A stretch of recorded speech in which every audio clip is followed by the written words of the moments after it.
What is up, everybody, and welcome to New Comic Book Day for the week of February 26th, 2025. And I am the chairman of the United States Department of Nerds, where we are for the people, by the people, and of the people. And just like last week, I'm going to be skipping the intro and going straight into the comic books this week. So to start this week, we had 203 new issues released and 419 releases overall, including variants. It's about for the week as the numbers are starting to return to normal. However, what I've figured out now is I'm getting my indie books a week to 2 weeks after they are supposed to hit the shelves, which is fine. At least I'm getting the books, and you'll see some of those tonight as we dive into New Comic Book Day. So we'll do that now. Let's jump into Marvel. So for Marvel this week, I have Blade, Red Band, issue 5. It is written by Brian Hill and covered by David Yarden. And in this issue, Blade and his new partner, Elena, have no choice but to face former monster hunter Pontius Van Helsing and his vampiric cult head on. Pontius is ready and waiting for a fight and eager to add the Fanes of the Daywalker to his collection. So this book has been really good. I've enjoyed it. This is the Red Band edition, so you're getting all the good blood, the guts, and all that kind of stuff in here. Issue 5, if you're not on this, I highly recommend picking it up. It has been really good so far. So staying with Marvel now, and we're going to go over to Rogue Savage Lands. And this is issue 2, and it's written by the great Tim Seeley, and this cover is by Care Andrews. And so cut off from the X-Men, Rogue races to Red Ka-Zar and discover what is happening in the Savage Land. But can she outrun her past, or is the ancient world her perdition?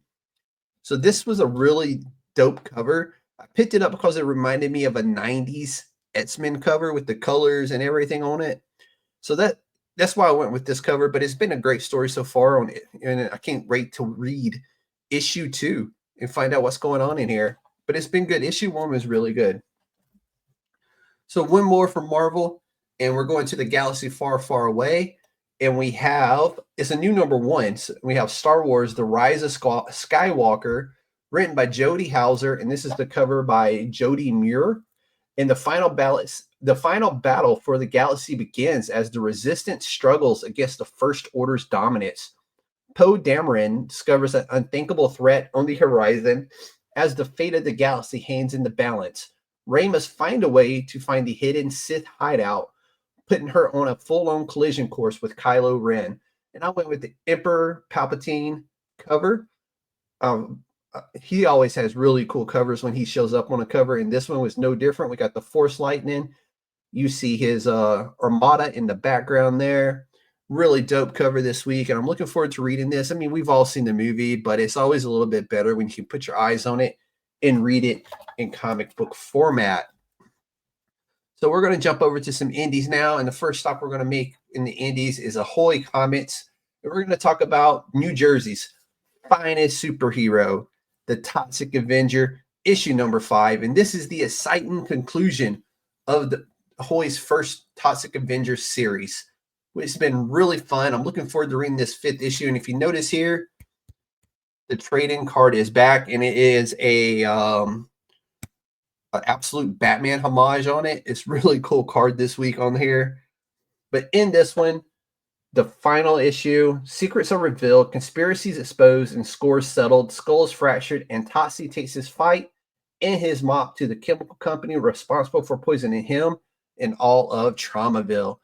So this has been a really, really fun book, and it's done by Matt Bors, and the cover and art is done by Fred Harper on here, and it has been fun. I've enjoyed every minute of the ride this has taken me on. I'm looking forward to a chance when I can get to see the new movie, and I look forward to Ahoy doing more Toxic Avenger because it is a fun book, and I love this character, and New Jersey loves its favorite son. So we're coming over to Dark Horse now, and it is a Mark Miller type of day with Dark Horse. We're going to start it out with Nightclub 2, issue 6, written by Mark Miller, cover by Juan Ramirez, and I think he's also doing the art as well. And we're in the exciting conclusion of the second volume of Nightclub, where heroes are dead, villains are triumphant. But one thing about vampire stories is even in the coldest and most rotten corpse might not stay dead for long. Looking forward to reading this conclusion on this book, and looking forward to what's coming up for volume 3, because it feels like it set us up for a volume 3. And Mark Millar's writing is always on point with his story. So I'm looking forward to what's next and hopefully Nightclub 3. Staying with Mark Millar now, we have the Magic Order 5. And this is going to be, what issue is this? Issue 5. And of course, this is written by Mark Millar. And the cover and the art is by Matteo Buffagni. And in this book, Cordelia, she's already broken the rules to save her family many years ago. She knew she would have to pay the price. Now the dead is being called in as the universe's greatest assassin is sent to destroy her and bury her beside the rest of the Magic Order. This is volume 5, and I think I've all read all of volumes 1, 2, 3, and 4. It's been that good of a series. I've stuck with it this long, and I will stick with it as long as Mark Millar wants to write it, because I really do enjoy this series. And if this is it, then so be it. But it's been a great ride with this book. Going over now to Boom Studios. I finally got my hands on House of Slaughter issue 30, which is the exciting conclusion of House of Slaughter. However, we will get something that's killing the children returning in April. But until then, this is the conclusion, and I'm really looking forward to reading this. This is, of course, written by Sam Johns, and this is the Inyuk Lee Virgin variant of this book. And we're preparing for the end of an era that illuminated the darkest corners of the Order of St. George with the final issue of House of Slaughter. The house is changing, and Edwin and Bate are finding themselves in a whirlwind of uncertainty as they are assigned new mask. But for Nolan, a very different fate awaits, one that will change the fabric of the Hunters forever in this pivotal milestone issue that will change the Slaughterverse forever. Really looking forward to finally getting to read this one over the weekend. And I may pull out the other 29 issues as well and give them all a read again as well, because I've really enjoyed this series. It is coming to Netflix. I don't know if it's going to be called Slaughterverse, if something is killing the children, or House of Slaughter. I'm looking forward to seeing how Netflix intends to explore this either way with the direction of Tini and how he wants to do this book. So it's going to be really exciting. And if you follow me on my other social media outlets, you will see the other covers I picked up for this book as well. But this was probably my favorite one out of the group because I'm a big fan of Inyuk Lee and his artwork. Moving over to Image now. And we have, what do we have here? We have Rick Remender's issue 2 of the seasons. The art and the cover is done by Paul Azaceta. In this issue, the town of New Gallia and the Season Sisters receive invitations to a magical carnival, promising a world of wonder and dreams to come alive with imagination, where imagination knows no bounds. But they bring only new questions and sinister mystery for spring to unravel. This is issue 1 of this was really, really good. Rick is a fantastic writer. Anytime I see his name on a book coming out, it's one of those that I put on the list immediately because I know I'm going to get a fun and exciting story to go with his name. So the Seasons, you still got time to go pick up issue 1, grab issue 2 while you're at it, give the first 2 a read, and enjoy his work. Coming up next, I have Dust to Dust issue 3, and this is by J.G. Jones and Phil Bram. And J.G. Jones also does the cover and the art on this book. So in this book, Mayor Hillard is covering up the grisly fate of a local farm family discovered by Sheriff Meadows and Sarah. There's no time to find out as the town of New Hope explodes when an odd stranger blows into town. So this is a very good thriller by J.G. Jones. I've really enjoyed it so far up until now, and I'm looking forward to reading it over the weekend. But it has been really good. It's had some really dope covers that really make you feel like you're in Oklahoma where this book takes place. Even the art inside the book, it is phenomenal. J.G. Jones, Phil Bram, however you want to say his name. Phenomenal book. Great read. Really good. I can see this becoming a TV series or a movie someday.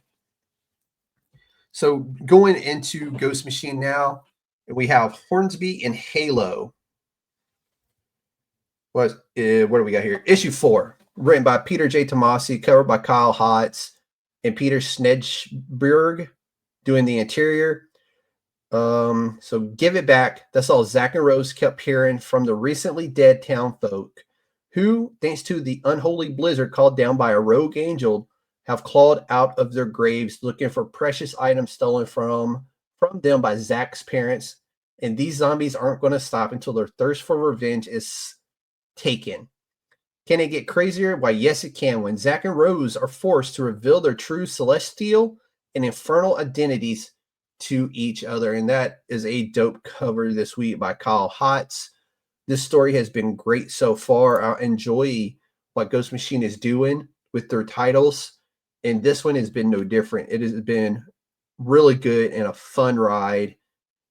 If you see titles from Ghost Machine, whether it be a compendium or a trade paperback, what have you, give them a read. You're not going to be disappointed by what Ghost Machine is doing right now. It is phenomenal. Can't recommend this enough. So finally, up last, we're jumping into the Spawn universe. As always, I do Spawn last because that is obviously one of my favorite books, whether any of the titles from the Spawn universe, really. So that's what we're going to do now. We're going to jump into The Scorched, issue 38. This is written by John Layman. We got covers by Kevin Keane, and this interior is done by Steven Segovia. So in this book, the Scorched are at full strength, and the dead zones have been prepared. Their powers have been returned, and they are starting to feel like their old selves. But this also means that enemies from their past, like the Viscerator, are back as well, and she is planning to take out the Scorched once and for all. So the Scorched come out about 2 years ago, I think now. And it's part of when the Spawn universe expanded, and it has been a fun and crazy ride. They finally found Medieval Spawn. They have him back. They're at full strength. This is going to be a fun read when I finally sit down and read it. This whole series has been a wild, crazy ride. I know trade paperbacks are out for it now. You can pick those up at your local comic shops, off Amazon, wherever you want to get them from. Can't recommend this enough, and I love how all the universe ties into itself. It's been a great read. Can't recommend anything from the Spawn universe enough to y'all if you want to read a great character. So that is all my recommendations for this week. Like I said, I've been getting my indie titles probably about a week late, sometimes 2 weeks late. I know I'm waiting on some other books to come in, but that's all good. I know eventually I will get them in, and my LCS will have those for me. I just finished recording, or actually we were live with the USDN podcast. We just closed out Cobra Kai. That will drop next Wednesday on all podcasting platforms. I'll re-release it on YouTube as a package deal with the entire season 6. It was broken down into 3 parts, so you'll get 3 parts of Cobra Kai on there in that playlist. So I'm really excited to put that together for y'all, for everyone to enjoy, but it will hit all podcast platforms next Wednesday sometime in the afternoon.